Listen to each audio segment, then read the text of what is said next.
Welcome, everyone. We are so excited that everyone is joining us here today for our Conscious Living podcast series, our season opener of season 2. It is so exciting, and that I'm here with my colleague and guest, Annie Peterson Kalekar. Welcome, Annie. Hi, Ashley. Thanks for having me back on the podcast. I'm so excited to be here and talking about my new book today. I know your new book today. From Young Navigator Books, we would like to share with everyone the opportunity of the Shakedown Cruise. It is a beautiful teenage book for youth, right? Ages, what would you say, 8 to 18, 8 to 20? Yeah, it definitely was written for a 7th or 8th grade level, reader who likes to be a little bit challenged.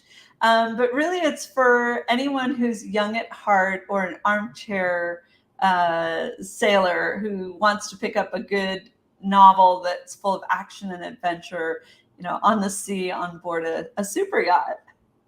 There you go.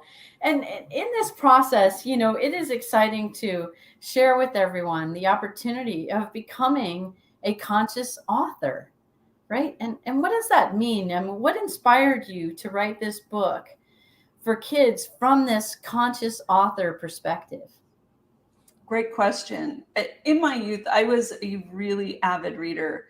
I did not pick up books until around 4th grade. I was very resistant because it was something I was told I had to do. And I sort of had this rebellious streak in me that if you told me I had to do it, I was not interested. And then prior to this, my mom had gotten rid of 2 televisions because she didn't like the content that was coming through. She didn't like how 4 children at the time, because there was 5 of us later, but she didn't like how we would sit glued, completely mesmerized, transfixed on a box. And it was so important to her because, she grew up in Ireland in a very, in just, a time when you could run free. And she cut the plugs off these 2 televisions and put them out on the street for the donation center to come along and pick them up. Well, it took the longest time for us to find our feet and become creative and really use a different aspect of who we were to move into gifted problem solving so we would get out of our boredom. Well, one day in 4th grade, I was so bored. I picked up a book that my sister had taken out of the library. It was a Nancy Drew book. And out of sheer desperation, I started reading, and it actually gave me like eye strain. And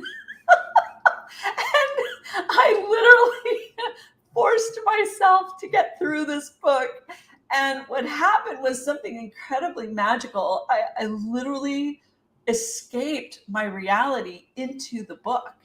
And I was just addicted to books after that. I got to the point where by 8th grade, I was reading 50 books a month. Now, keep in mind, these were, teenage novels and written in probably a slightly larger font.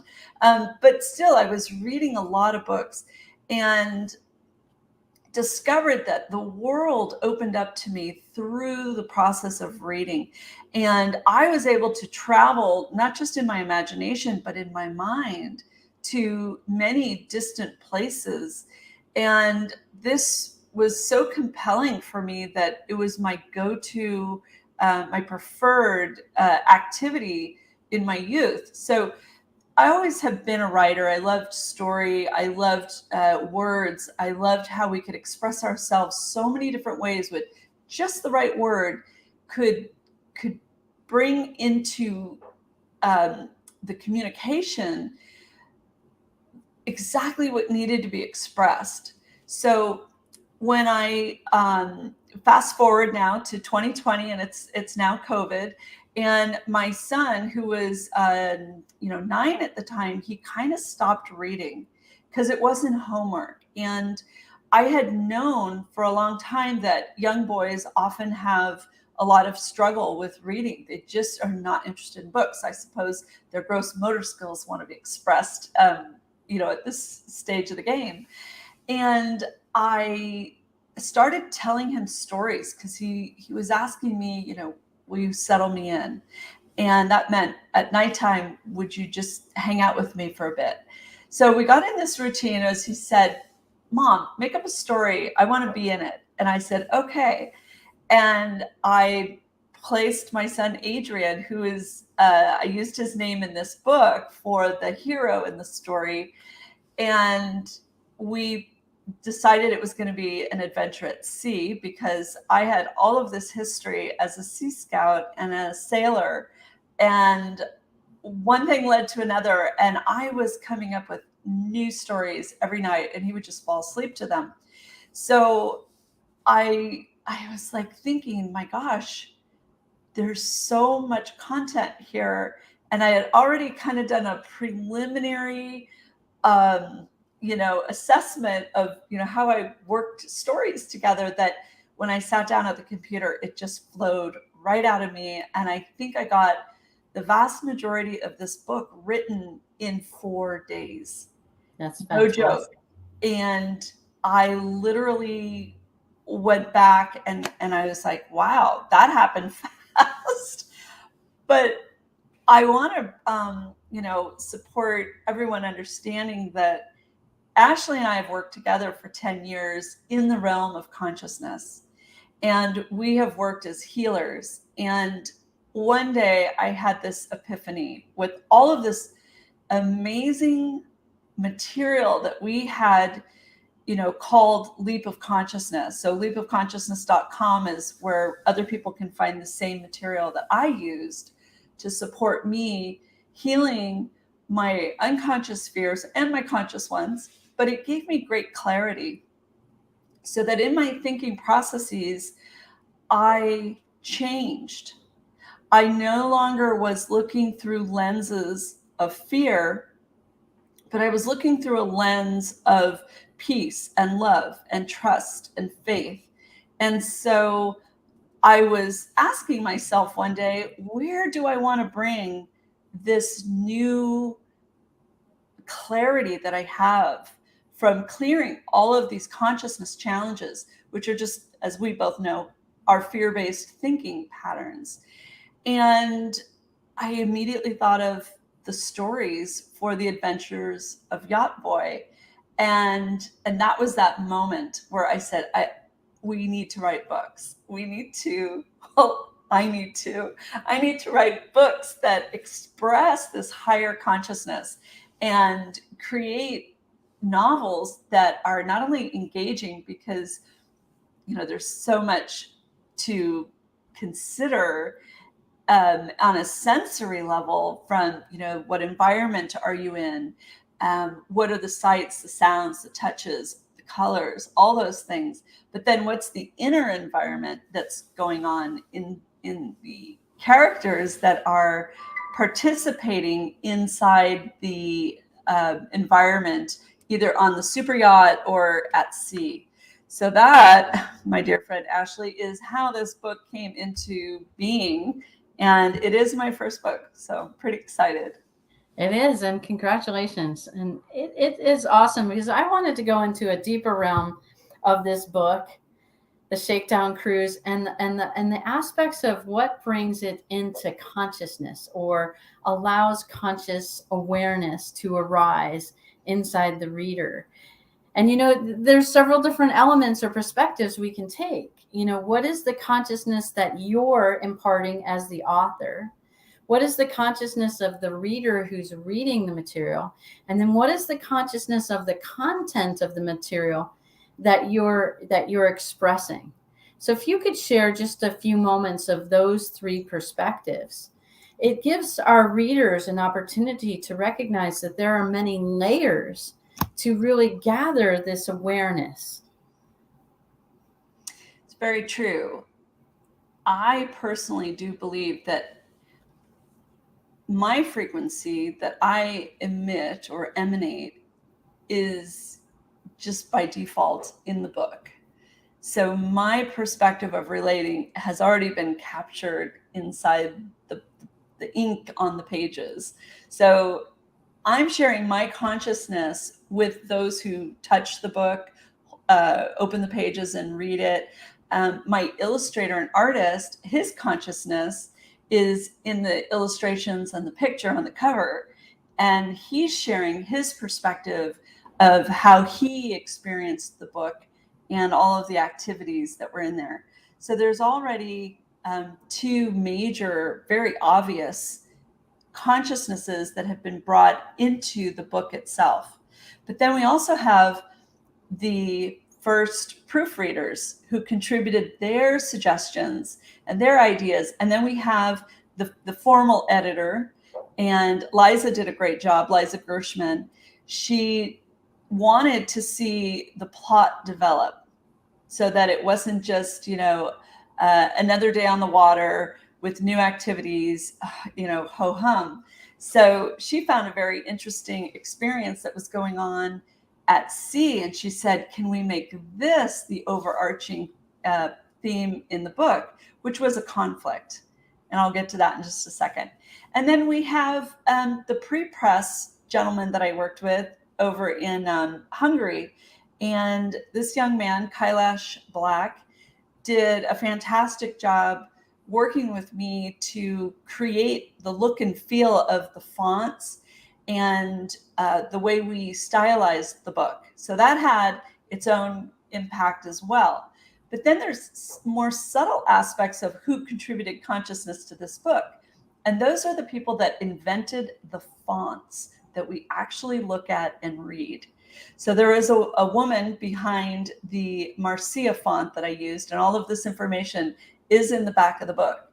And then in the book, there are there's a Helvetica font, which is supposed to be very neutral. And Helvetica is the old name for Switzerland. And of course, it's a very neutral font. It's not to, give any overtones of anything. It's just supposed to be a straightforward font. So we talk about these things, but all of this consciousness goes in. And then we have the people who look at it on the back end of Amazon where it was printed, and all of those people who collaborate to make sure the book is set up correctly, that it's all going to fit in the binding, as well as the people who package the book for mailing. All of this consciousness has gone into this project, and it's very much like how we look at food on the table, right? Someone grew it, someone picked it, someone put it on a truck, and a trucker drove it, or a train, or an airplane, or a ship, and things move through this world. And there's an energetic process that happens that grows the overall collective consciousness of what we put our attention and our focus on.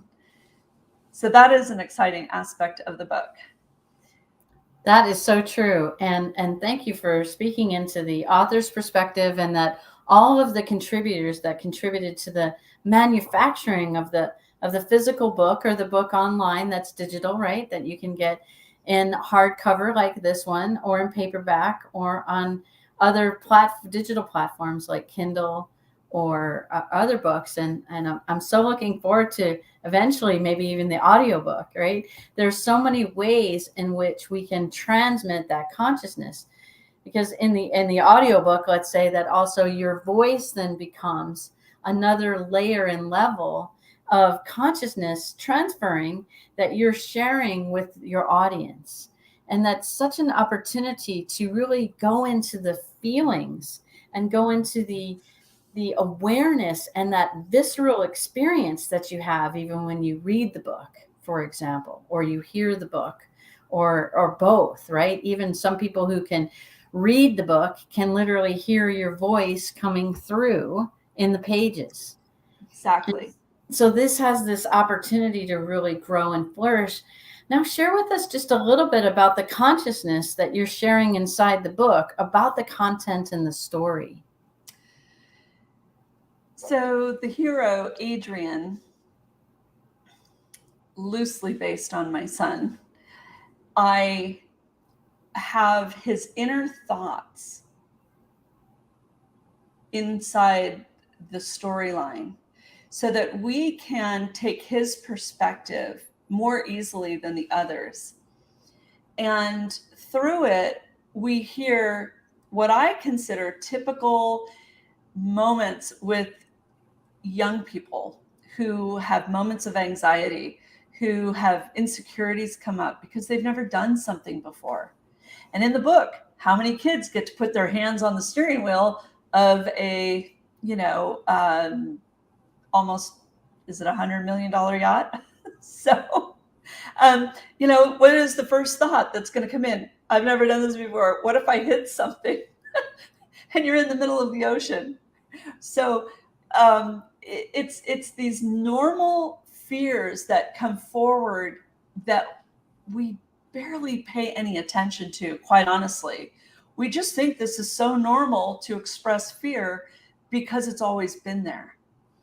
And so I have a very wise captain, Captain Gunnar, who seems to have a lovely way of supporting the hero, Adrian, gain insight and then change his perspective in terms of how he relates to himself or relates to him and his father, or himself in the world.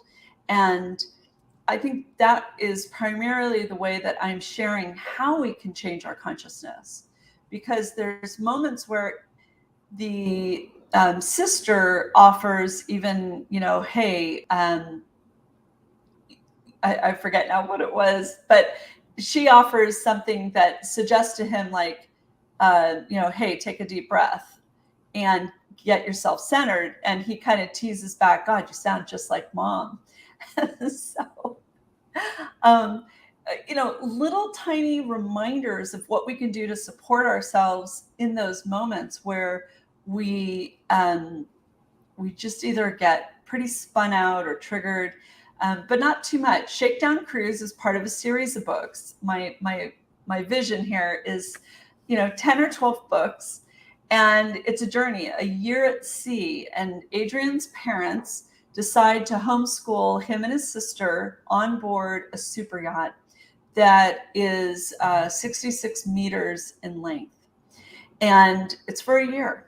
So they start in Fort Lauderdale and they move to the Bahamas, and they swim with pigs and they pet nurse sharks and they dive into an underwater cave and come up in the center of it. And there's all of these new experiences that he gets to go on. And in the process, he learns about cultures and foods and just the normal things that you would pick up when you're traveling in a foreign land.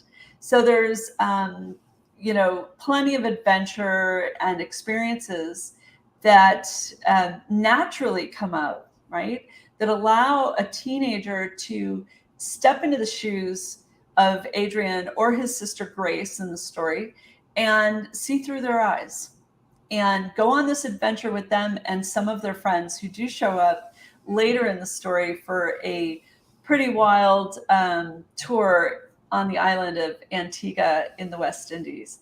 And in the meantime, the kids solve a mystery. That is pretty fun. That is so exciting. And then from the perspective of the reader, right? What was your envisionment of the reader experiencing the consciousness and experiencing the opportunities in the book? And what is their part in this whole process of reading and participating with the Shakedown Cruise? So I took multiple perspectives on this. I'm a former Sea Scout, so I wanted to read a really cool, exciting adventure at sea. That was what I would have loved to have read when I was in high school. So I wrote from that perspective. And then I wrote from the perspective of a sailor of any level, any background, who is, age 8th grade to 100 plus, right? and anyone who could have an appreciation for a sea story. And then I took the perspective of someone who wants to learn more about the sea for the thoughtful contemplation of a maritime career. And it was with that idea that I started my podcast, The Observation Deck. And I've started interviewing, I have a sea captain that I interviewed, Kim Boxer. He runs an operation of charter boats out of Miami, Florida. I interviewed a meteorologist who was my Sea Scout skipper, and she went on to become a fire ranger up in Alaska. And then I interviewed a family that has 2 young boys. They're homeschooled. They live up in Alaska, and they've traveled many places in the world, living aboard their sailboats for months at a time. And like, I've just found Navy sailors, and I've talked to the Commodore of the Sea Scouts for the San Francisco Bay Area, and learned more about today's programs. I learned that there are programs in just about every state. Some programs just have kayaks, some have canoes. There's even a group of Sea Scouts that have canoes on a lake that's used for cooling water for the nuclear reactor plant in Michigan. And they have an all year round program because it's the only lake that doesn't freeze over in the wintertime. So I wrote for this really vast, audience that could appreciate the story from any level. And I certainly think that the highly sensitive child, teenager, young adult would find relief in reading the story, knowing that they're not alone, that there are other children that experience being highly sensitive, having mystical experiences, being able to meditate, being able to step into their leadership early. That was a really big thing I brought out in the book, is that our young people today can be leaders early on. I was very fortunate that my parents did not look at us as children. They looked at us as an adult. They spoke to us as an adult, and they grew adults. And so what happened was, we were doing all the high functioning things that adults did really early on. So taking responsibility and doing things, there was no question. You just did them. So I've raised my children to be independent in that regard. So the hero in the story is also illustrating how a young leader navigates their life. And I have examples of how this family, because they're a wealthy family in the book, they do philanthropy. And so he has learned to express a certain level of generosity that's appropriate everywhere he goes, but also when they go to, for example, the donkey sanctuary in Antigua, as one of the things that the kids do on an adventure, as the kids leave, he quietly goes into the office and leaves a donation check. And then he has to deal with the emotions of the person who receives it and wants to hug the life out of him, right? And that's uncomfortable. It's like, okay, I'm out of here, bye. And that's all very normal because he's growing into his maturity, right? He's learning how to put into context how somebody receives generosity and how to be okay with it, and that he becomes the recipient of their gratitude, and that he is expected to extend that to his parents or family who actually provided the funds for the nonprofit. So my mom had us do things like this when we were young. So to me, it was like a no-brainer. You can give your kid $5 and say, here, this is to tip your hairdresser after you get your hair cut. And if you don't act like it's not normal, then they won't know, and they'll just think it is normal, and they'll just do it. And so this is how I've raised my son. Like, you speak like an adult. You you share like an adult because you basically are an adult. You're just in your little body, which is something that my son taught me when he was 4 years old. So true. So true. And it is exciting. And we are excited for everyone to experience the book, The Shakedown Cruise by A.M. or Anne Marie Peterson. And we would love you to really give your feedback into the book by adding your consciousness to this book as you read it. Because when you add your consciousness to the book, it adds breadth and depth for people in the future who are reading it. They can also energetically and empirically really feel what you bring to the book by reading it. So we invite everyone to dive in and understand and develop and really move into that visceral feeling of what it is to experience the Shakedown Cruise. Thank you, Annie, for joining us today and sharing about how one is a conscious author and brings this level of consciousness to her readers. Thank you. Thank you for having me, Ashley. And thank you to all who read the book and share their consciousness with it. And you can order the book on Is the Best Space, Amazon.com. It's the only space right now, yes. Fabulous, fabulous. Thank you. Thank you, everyone. We're looking forward for you to join us in our next episode.